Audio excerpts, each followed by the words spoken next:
تقول امرأة بدلها أولا نبدأ بالصلاة، لأن من الناس من عنده عادة سيئة، يسمع الأذان وبعد شوي أقوم، يا أخي بيقيمون بعد شوي إن شاء الله، يا أخي أقام الصلاة أصلي في البيت، يا أخي الوقت راح إن شاء الله وإن شاء الله وإن شاء الله، حتى فات وقت الصلاة ولم يصلي. اسمعوا قصة هذه المرأة.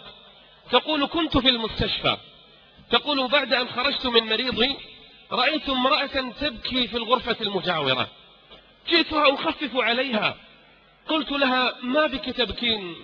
فنظرت إلى الغرفة المجاورة فإذا زجاج، رجل يصرخ من وراء الزجاج ويضرب رأسه بالجدار.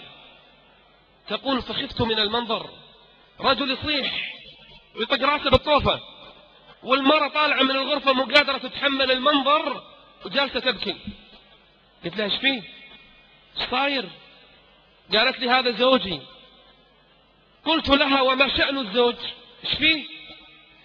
قالت قبل فترة من الزمن كان زوجي سليما ما في شيء، لكنه كان يفرط في الصلاة أحيانا.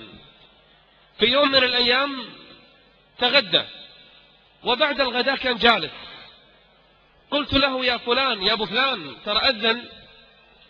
تقول نظر إلي فقال إن شاء الله. تقول بعد شوي جالس ما عنده شيء، قلت له سيقيمون الصلاة الحين. قال لها إن شاء الله.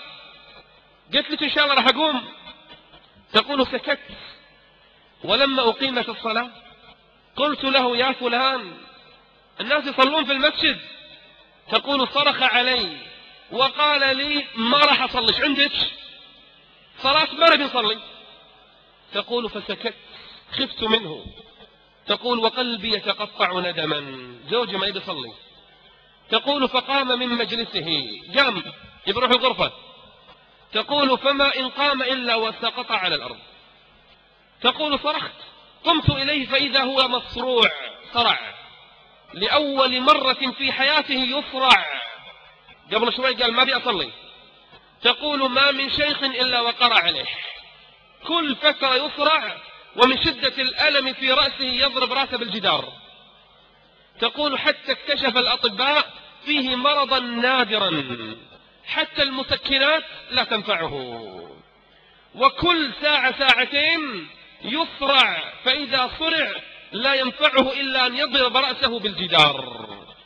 إن الله لا يظلم الناس شيئا، إن الله لا يظلم الناس شيئا ولكن أكثر الناس أنفسهم يظلمون.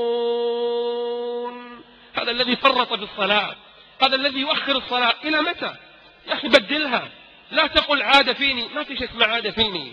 إن الصلاة كانت على المؤمنين كتابا موقوتا. اسمع